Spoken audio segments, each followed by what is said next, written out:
시편 147편 1절에서부터 11절까지의 말씀입니다. 시편 147편 1절에서부터 11절까지의 말씀인데요. 한 절씩 교독하도록 하겠습니다. 제가 먼저 읽겠습니다. 할렐루야. 우리 하나님을 찬양하는 일이 선하며 찬송하는 일이 아름답고 마땅하도다.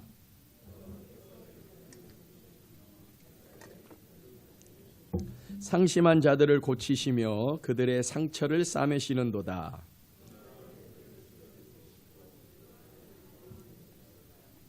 우리 주는 위대하시며 능력이 많으시며 그의 지혜가 무궁하시도다.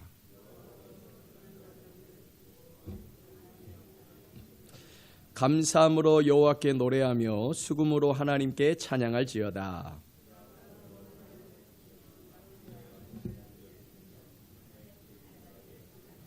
들짐승과 우는 까마귀 새끼에게 먹을 것을 주시는도다.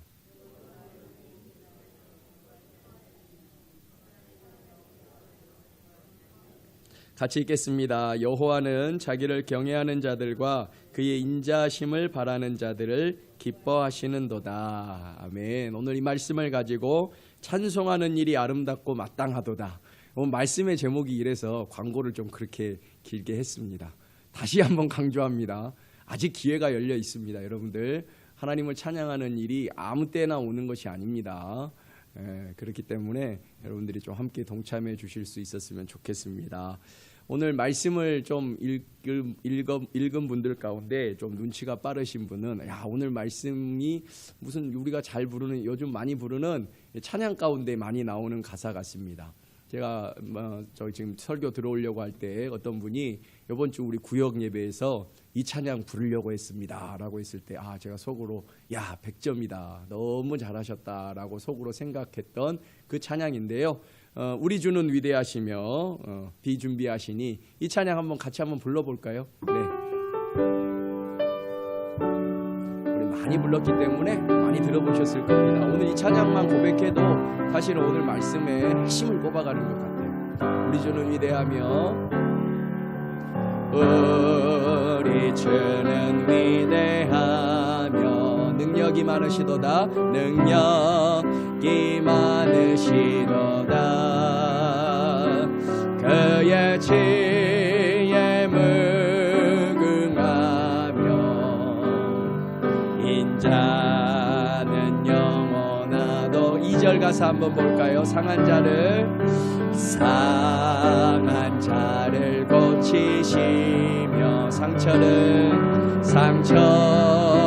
싸매시도다.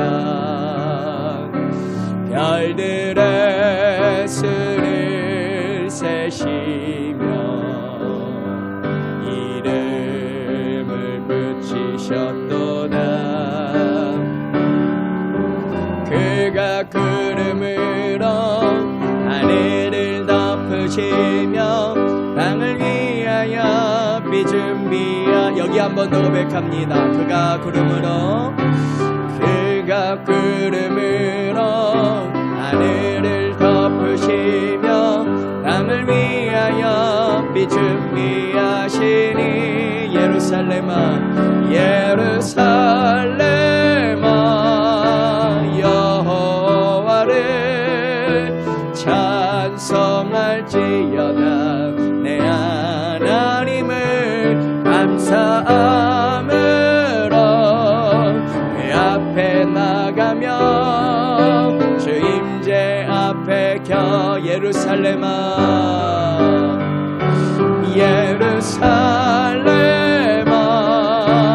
여호와를 찬송할지어다.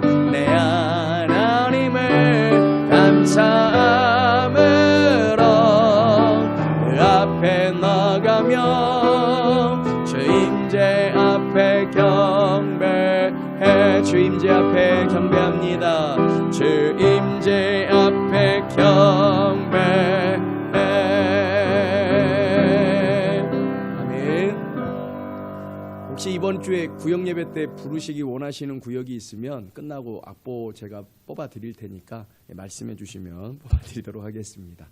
시편 147편이 오늘 불렀던 이 찬양입니다.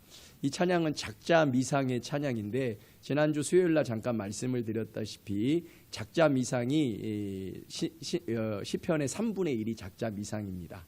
한 40% 이상이 다윗이 작성을 했고 나머지 사람들 그리고 약 한 30%가 이제 작자 미상인데 작자 미상이 이 찬양이 우리 그러면 누가 이거를 지었을까 이걸 좀 고민을 하게 됩니다. 그럴 때 이게 이제 불러졌던 시기가 참 중요한데요.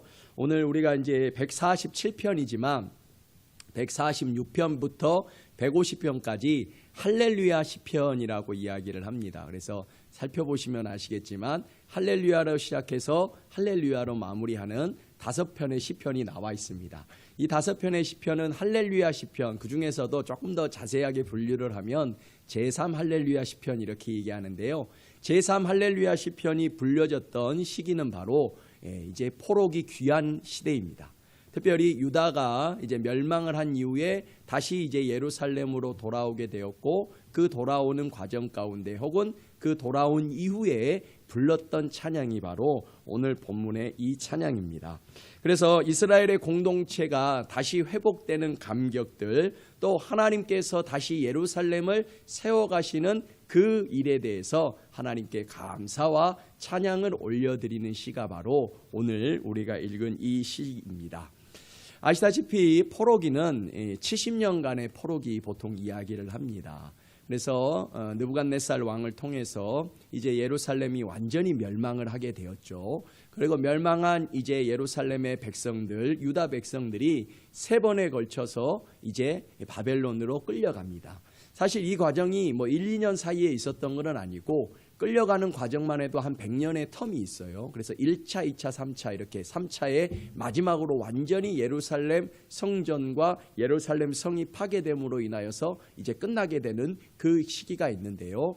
그리고 이 완전한 파괴 이후에 그게 바로 586년 주전 586 우리가 많이 또 외워보시라고 했죠. 586년에 이제 이 멸망이 있었고 이제 이 일이 있은 이후에 70년 그래서 536년에 538년이라고 이야기를 합니다만 538년에 이제 다시 예루살렘으로 귀환이 시작되게 됩니다. 이 귀환도 우리가 이제 역사서 후반부를 보면 또 이제 뭐 에스라라든지 느헤미야라든지 이런 말씀을 보면 3번에 걸친 귀환이 있었죠. 특별히 첫 번째로는 스룹바벨을 통한 귀환이 있어서 그때 가장 크게 이루어졌던 것이 바로 성전의 재건이 이루어졌습니다. 그래서 스룹바벨 성전 이렇게 이야기하는 그 성전을 재건하는 그 귀환이 있었고요.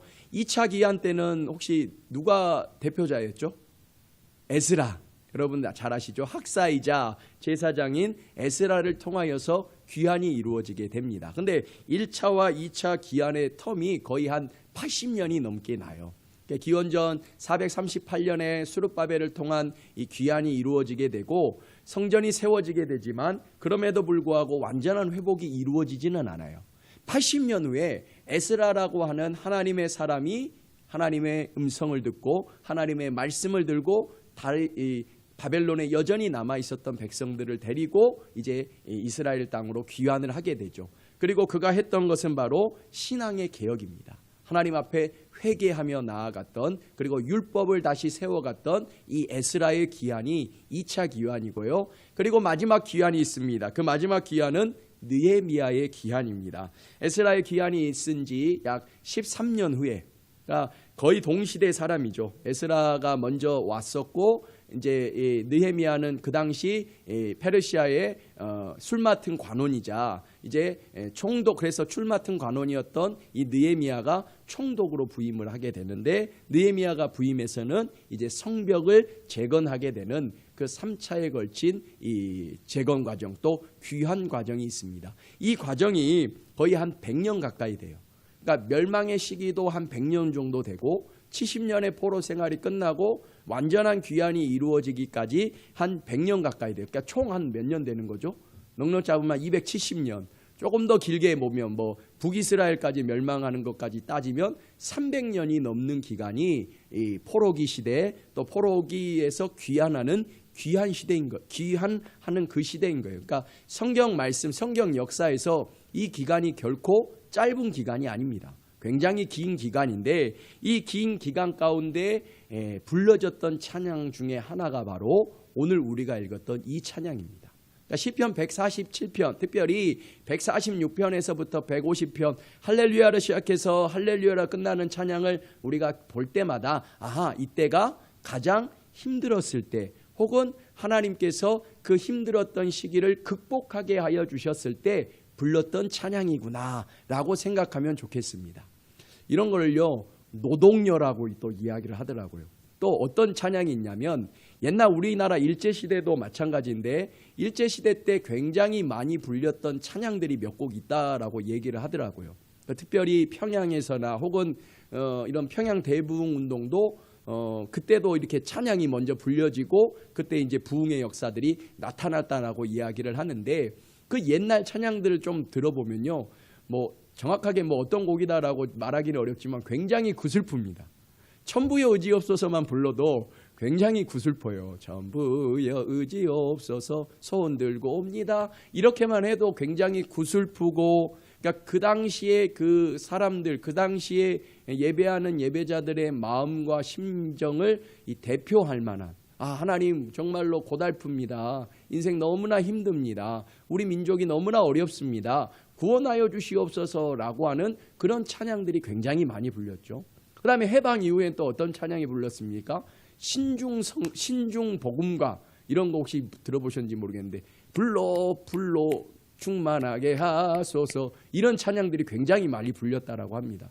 그래서 옛날 부흥성에 저도 조금 기억이 나는데 제가 악기를 처음 달았던 시기가 저희 교회에서 부흥회 했을 때예요. 부흥회 하는데 그 당시 교회에 드럼이 없어서 북이 있었거든요. 단이 이런, 옛날에는 이렇게 의자가 아니었어요. 앉아서 있는 데에다가 단이 있었는데 단이 그렇게 높지는 않는데 그 위에 북이 있었는데 이 북을 쳐야 될, 부흥성회 때 북을 쳐야 될 사람이 필요한데 제가 그래도 좀 어렸을 때부터 영특하지 않았습니까? 그러니까 북을 치라고 해서 용돈도 주고 하니까 부흥성회 때 북을 쳤던 기억이 있어요. 그러니까 박자를 잘 맞추죠. 4분의 4박자는 잘 맞춰야 되고 특히 8분의 6박자 같은 건 드럼도 조금 어렵지만 3박자도 어렵지만 당당당 이거 잘 맞춰야 되거든요. 북이 틀려버리면 노래가 막 산으로 가게 되는데 아무튼 북을 치면서 막 찬양했던 그 기억이 있습니다. 그러면 그때는 여러분들 다 경험을 해보셨겠지만 그냥 앉아서 찬양하지 않아요. 엉덩이가 들썩들썩 해야 됩니다. 방석이 위로 좀 떴다가 30cm만큼 떴다가 내렸다가 해야지 이 사람 찬양 잘한다. 그랬던 시기가 있었고요. 그게 또 지나게 되면 90년대 말 2000년대 초반에는 부흥 찬양들, 특별히 열방을 향한 하나님의 부흥을 향한 그런 CCM들이 굉장히 많았습니다. 고용원 씨의 찬양이라든지, 그래서 그 찬송 불렀던 박종호 씨라든지 이런 분들의 찬양들을 통하여서 부흥의 불길 타오르게 하소서, 진리의 말씀 이 땅 새롭게 하소서, 이런 찬양들이 굉장히 유행을 많이 했습니다. 요즘 찬양은 저도 사실은 요즘 찬양은 어렵더라고요. 저는 마커스까지가 딱 제 그 찬양의 마지막 시기인 것 같고, 요즘 새로운 그런 찬양들, 우리 이번에 새로 오신 전도사님, 양원 전도사님이 부산에서 있었을 때 팀룩 워십이라는 곳에서 활동을 했대요.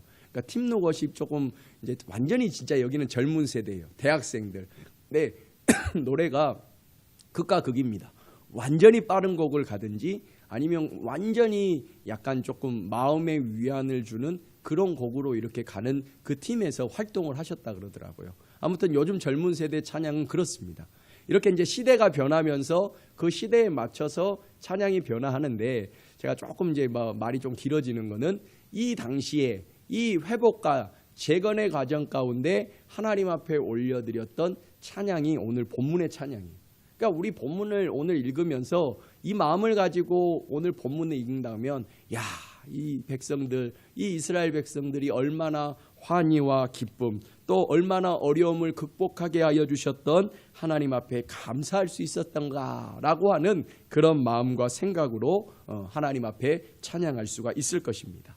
이들 굉장히 지쳐 있었죠. 여러분, 70년의 포로 생활이라고 생각해 보세요. 마지막 3차 귀환 시대 때 왔던 사람은요, 200년, 170년이 가까운 시기 가운데 나라 없는 백성으로 살았어요. 물론 바벨론에게서 페르시아에게서 완전히 좀 동화되어 가지고 그곳에 뭐 익숙하게 살았지 않냐라고 생각을 하게 되었지만, 그러나 그 중에는 그래도 신앙을 지키고 믿음을 지켰던 사람들이 있었단 말이죠.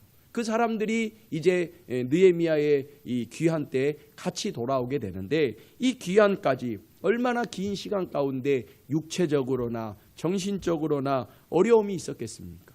지쳐 있겠습니까?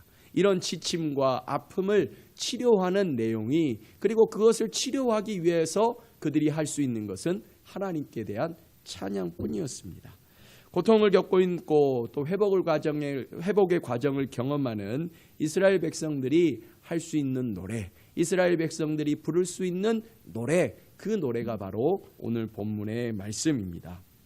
그렇기 때문에 오늘 본문의 말씀을 보면서 우리는 하나님께서 이 백성들을 얼마나 사랑하시는지, 여전히 그 시간이 오래 지남에도 불구하고 이들 가운데는 사실은 굉장히 두려움이 있었어요. 뭐냐? 하나님의 회복이 이제 이루어지지 않는가? 하나님께서 우리 민족을, 우리를 완전히 버리셨나라고 하는 그런 어려움이 있었죠. 그런 또 좌절이 있었죠. 시간이 지나도 회복되지 않는 것 같고, 다니엘 같은 경우는 이제 하나님의 말씀을 보면서 70년을 이 기간을 알고 기도했지만, 대부분의 사람들은 언제 그 일이 이루어질지 그냥 말로만 옛날에 이야기했던 우리 부모의 세대 가운데 전해졌던 그런 전승과도 같은 말씀이 우리 시대에 과연 이루어지게 될까? 우리 자식 시대에 이루어지게 될까? 이런 많은 의구심이 있었단 말이죠. 그럴 때마다 우리가 부를 수 있는 것은 바로, 그럴 때마다 그 약속을 상기시키는 것이 바로 오늘 본문의 찬양이기도 하였습니다. 그러니까 이 찬양들은 300년이 가까운 시간들을 관통하는 찬양이에요. 우리가 300년이면 지금 2025년, 1725년 찬양이 있었는지는 우리나라는 아마 그때 이제 아마 복음이 들어왔는지 어쩌는지 잘 모르겠습니다만, 그 300년이 넘는 기간 동안에 그것을 잃어버리지 않는다? 신앙과 믿음을 잃어버리지 않는가? 뭔가가 이유가 있을 거란 말이죠. 이들에게는 두 가지가 있었다라고 생각해요. 첫 번째는 율법이 있었습니다. 이스라엘 백성들은 율법, 하나님의 말씀을 생명처럼 지내요. 생명처럼 새겨요. 그리고 그 말씀을 외워요. 여기 우리가 이스라엘의 역사를 보면 조금 놀라운 것은, 말씀이 증거될 때, 말씀이 다음 세대로 전해질 때 문서로 전해지는 게 아니라 구전으로 전해집니다. 그러니까 구전으로 하나님의 말씀을 외웠던 사람들이 그의 아들 가운데, 그의 손주 가운데 계속적으로 이 말씀이 계속적으로 이렇게 이어가게 되는 거예요. 언제까지? 지금까지요. 그래서 이스라엘 백성들이 2000년 가까운 기간 동안에 나라 없이 전 세계에 떠돌았지만, 그래도 그가 이스라엘 백성이다, 내가 하나님의 자녀다라고 하는 사실을 잊지 않을 수 있었던 첫 번째가 바로 율법이에요. 그렇기 때문에 모이라라고 하니까 모이는 거죠. 또 한 가지는 바로 노래입니다. 노래. 이 노래를 읊조리며 노래를 불러가며 그것들이 계속적으로 이어지는 거예요.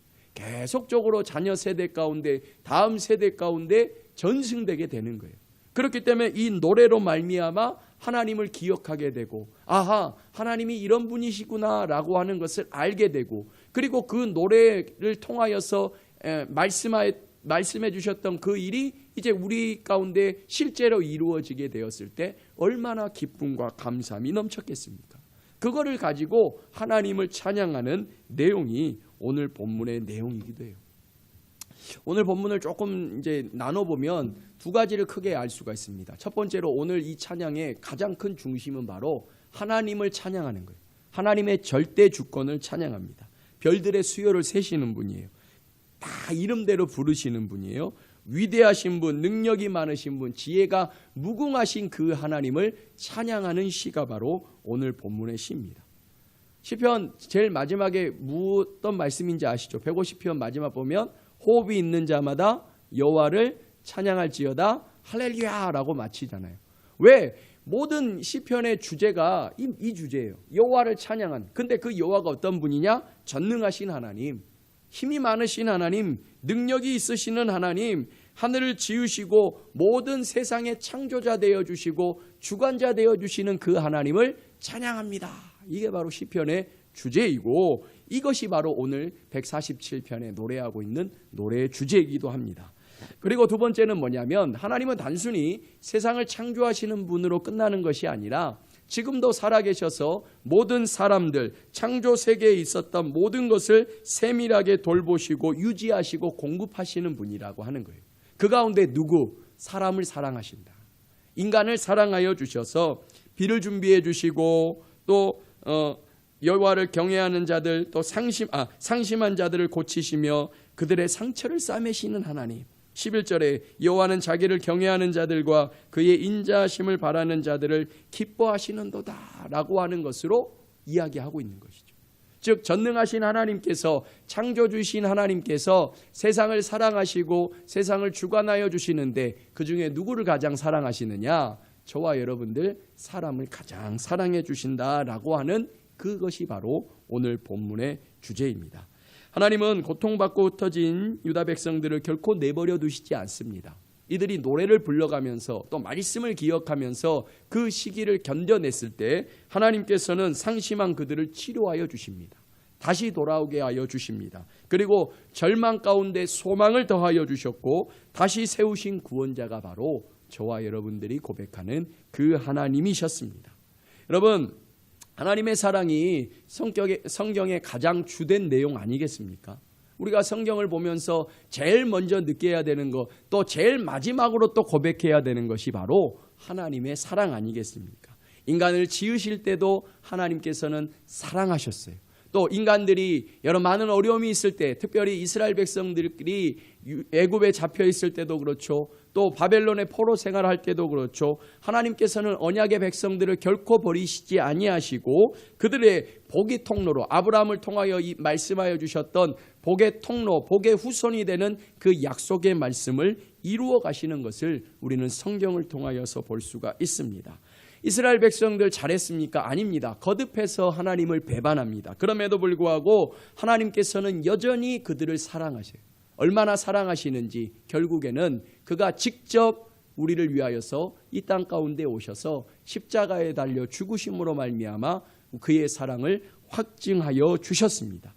요한복음 3장 16절 우리가 매일 고백하는 말씀이지만 하나님이 세상을 이처럼 사랑하사 독생자를 주셨으니 이는 저를 믿는 자마다 멸망하지 않고 영생을 얻게 하려 하심이라 라고 하는 이 말씀이 성경의 가장 중된 중심이 주제가 될 수 있었던 것은 하나님이 그만큼 우리를 사랑하시기 때문이에요. 로마서 5장 8절 말씀 또 잘 아는 말씀이죠. 우리가 아직 죄인 되었을 때에 그리스도께서 우리를 위하여 죽으심으로 하나님께서 우리에 대한 자기의 사랑을 확증하셨다. 하나님의 사랑 한없는 사랑입니다. 무궁무진한 사랑입니다. 그 사랑을 우리에게 보여주셨고 지금도 마찬가지입니다. 오늘 이 시간에도 성령님을 통하여서 저와 여러분들에게 들려주시는 것은 하나님께서 너를 사랑하신다. 네 상황, 네가 잘하고 못하고가 중요한 것이 아니라 내 자녀로 내가 택한 너를 나는 너무나 사랑한다 라고 말씀하여 주시는 그 하나님의 사랑이 오늘 우리 가운데 소망이 될 수 있게 되는 것입니다. 여러분, 하나님께서 저와 여러분들을 사랑하시는 줄 믿습니다. 그래서 옆에 분들 한번 더 축복합니다. 하나님 당신을 사랑하십니다. 믿으십니까? 아멘. 오늘 본문의 말씀을 고백하는 고백이 바로 이거예요. 하나님께서 나를 사랑하셔 주시는구나. 하나님께서 유다 백성들, 이스라엘 백성들을 사랑하여 주셨던 것처럼 하나님께서 나를 사랑하여 주시는구나. 그러면 이제 우리는 해야 될 게 뭡니까? 우리가 받은 사랑을 다른 사람에게 증거하는 것이죠. 요한일서 말씀이 이 말씀 아닙니까? 사랑하는 자들아 우리가 서로 사랑하자. 사랑은 하나님께 속한 것이니 사랑하는 자마다 하나님을 알고 하나님께 나서 하나님을 알고 사랑하지 아니하는 자는 하나님을 알지 못하나니 이는 하나님이 사랑이십니다. 사랑만이 최고입니다. 이러면 또 믿음 소망은 어떻고요 얘기하겠지만 오늘 이 본문을 통하여서 저와 여러분들이 꼭 좀 같이 나누기를 원했던 것은 바로 이 하나님의 사랑입니다. 이스라엘 백성들을 사랑하시고 저와 여러분들을 사랑하시는 그 하나님의 사랑을 누리실 수 있기를 주님의 이름으로 축복합니다. 그 하나님의 사랑에 응답하실 수 있기를 축복합니다. 그 사랑을 흘려보내는 우리 사랑하는 믿음의 가족들 될 수 있기를 주님의 이름으로 축복합니다. 기도하도록 하겠습니다. 하나님 감사합니다. 오늘 시편 말씀을 통하여서 하나님께서 얼마나 사랑하시는지, 특별히 우리가 하나님을 찬송하는 일이 마땅한 이유는 하나님께서 우리를 여전히 사랑하여 주시기 때문입니다. 이게 바로 오늘의 말씀의 대답인 줄 믿습니다. 하나님의 사랑을 우리가 받았으니 그 사랑을 우리 이웃들에게, 특별히 연약한 자들 가운데 사랑을 흘려보내는 공동체, 그것이 바로 우리 사랑하는 신북교회인 줄 믿사오니 우리 교회가 이 하반기 때 더욱더 사랑을 증거하며 사랑을 흘려보내는 일에 힘쓸 수 있는 귀한 교회 되게 하여 주시옵소서. 감사합니다. 예수 그리스도의 이름으로 기도합니다.